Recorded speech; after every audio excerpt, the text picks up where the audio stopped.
Mesdames et messieurs, lorsque mes amis de l'opposition, pour ne pas les citer, Zakari Miboto et Eyegendon, parlent d'un projet de révision constitutionnelle qui consacrerait la monarchisation du Gabon,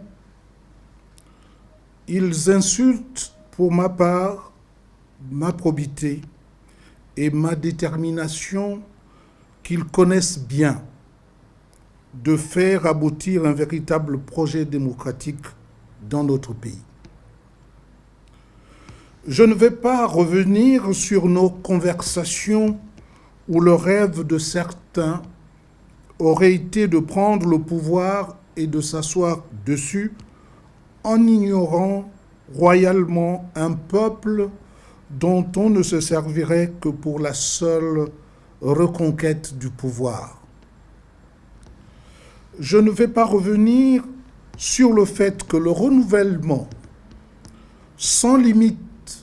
du mandat présidentiel n'est pas le fait du dialogue politique de Libreville, mais est lié à des turpitudes de ceux-là qui se reconnaîtront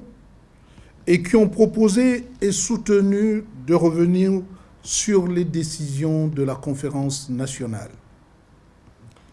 Ce faisant, lorsque pour distraire le peuple gabonais,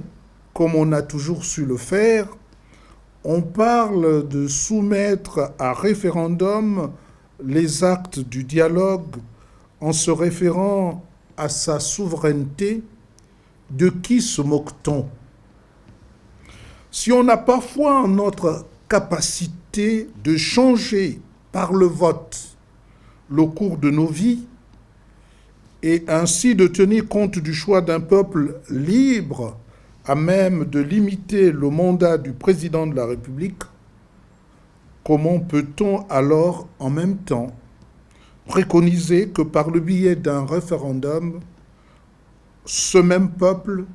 se fasse entendre et exprime un oui ou un non franc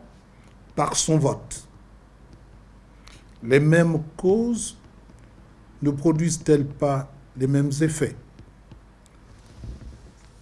Non, chers compatriotes, l'opposition qui n'a pas voulu prendre part au dialogue politique hier gagnerait aujourd'hui à participer, si elle le peut, à enrichir les textes soumis au Parlement par le gouvernement. Je conseille par ailleurs à l'opposition de se préparer sur le terrain, à conforter une force qui pourrait exister réellement dans la prochaine Assemblée en vue de favoriser des politiques qui confèrent de vraies libertés à un peuple qui en a grandement besoin, car le choix libre des gouvernants en dépend. Je ne voudrais pas terminer mon propos sans affirmer, sans prétention aucune, que des personnes que j'ai connues dans la majorité comme dans l'opposition ne peuvent pas me faire l'injure de penser que je peux participer à la direction des travaux d'un dialogue en vue d'asseoir un pouvoir monarchique. Par contre, j'ai foi dans un peuple que beaucoup ont contribué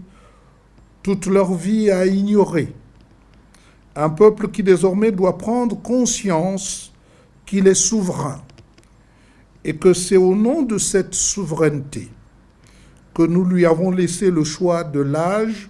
de ses dirigeants et la décision quant à la limitation des différents mandats. À tous les démocrates de ce pays, mettons-nous au travail, sans professer la haine au détour de chaque prise de parole, mais faisons appel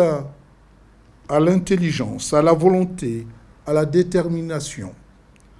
et au discernement, aux fins de faire avancer notre démocratie dans un pays que nous chérissons tous. Je vous remercie.